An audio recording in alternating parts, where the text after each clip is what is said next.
என் அன்பு சகோதர சகோதரிகளே, நாம் போன காணொளியின் தொடர்ச்சியை இந்த காணொளியில் காணலாம். உடல் குறைபாடுள்ள குழந்தைகள் பிறப்பது ஏன், எப்படி என்பது பற்றி விரிவாக பார்க்கலாம்.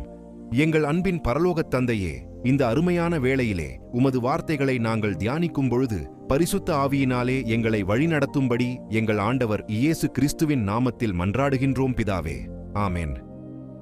உடல் குறைபாடு என்பது மரபணுவில் ஜெனட்டிக் நடப்பதன் விளைவு என்று நாம் அறிவோம். நம் ஆண்டவர் படைத்த பொழுது எந்த குறையும் இல்லாமல் பரிபூரணமாகத்தானே படைக்கப்பட்டார்கள். பின்பு எப்படி இந்த குறைபாடுகள் வருகிறது? குழந்தைகள் என்ன பாவம் செய்தனர் என்று நாம் அநேகர் பேசுவதுண்டு. சிலர் அந்த கடவுளுக்கு கண்ணே இல்லையா என்றெல்லாம் புலம்புவதை கேட்டிருக்கின்றோம். இதற்கான விளக்கத்தை தெரிந்து கொள்ள வாசிப்போம். ஆதியாகமம் 3:17-19. பின்பு அவர் ஆதாமை நோக்கி, நீ உன் மனைவியின் வார்த்தைக்கு செவி கொடுத்து புசிக்க வேண்டாம் என்று நான் உனக்கு விலக்கின விருட்சத்தின் கனியை புசித்தபடியினாலே பூமி உன் நிமித்தம் சபிக்கப்பட்டிருக்கும். ரோமர் 5:12. இப்படி இருக்க ஒரே மனுஷனாலே பாவம் உலகத்தில் பிரவேசித்தது, பாவத்தினாலே மரணமும் பிரவேசித்தது. அந்தப்படியே எல்லா மனுஷரும் பாவஞ்செய்தபடியால் மரணமானது எல்லாருக்கும் வந்தது. ஆகிய வசனங்களில் கர்த்தர் மனிதனை சபித்ததின் காரணமாக பூமியில் அனைத்து உயிரினங்களும் இதன் நிமித்தம் சபிக்கப்பட்டிருக்கிறது என்பதை நம்மால் புரிந்து கொள்ள முடிகிறது.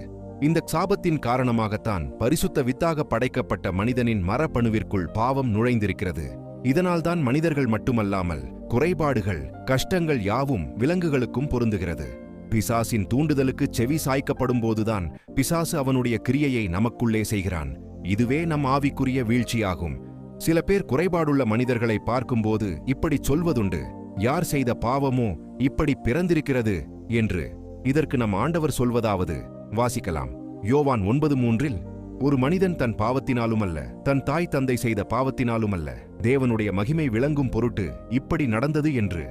ஏன் என்றால் நம் கர்த்தராகிய இயேசு கிறிஸ்து செல்லும் இடங்களில் எல்லாம் ஊனமுற்றவர்களை சொஸ்தப்படுத்தி அநேக அற்புதங்களை செய்ததற்கு காரணம், நாம் ஆண்டவரிடம் நம்மை முற்றிலும் ஒப்புக்கொடுத்து ஜெபிக்கும் பொழுது நாம் கேட்டுக்கொள்வது எல்லாம் கொடுக்கப்படும். அப்பொழுது கர்த்தரின் நாமம் மகிமைப்படும் என்பதே. மத்தேயு 17:20 நம் ஆண்டவர் சொல்கிறார், நீங்கள் கடுகளவாகிலும் விசுவாசமுள்ளவர்களாயிருந்தால் இந்த மலையை பார்த்து இவ்விடம் விட்டு அப்பால் போ என்று சொல்ல அது அப்பால் போம் என்று சொல்கிறார். விசுவாசித்து நம் கர்த்தரின் கரங்களில் வைத்து ஜெபிக்கும் பொழுது ஆவியானவர் அநேக அற்புதங்களை செய்ய இன்றைக்கும் நம்மோடு இருக்கிறார் என்பதுதான் உண்மை. இந்த விளக்கம் உங்களுக்கு போதுமானதாக இருக்கும் என்று நம்புகின்றேன். கேள்விகளோ சந்தேகங்களோ இருந்தால் கமெண்ட் செக்ஷனில் பதிவிடுங்கள். கர்த்தருக்கு சித்தமானால் வேறொரு காணொளியில் சந்திக்கலாம். கர்த்தரின் நாமத்திற்கு மகிமை உண்டாவதாக. ஆமென்.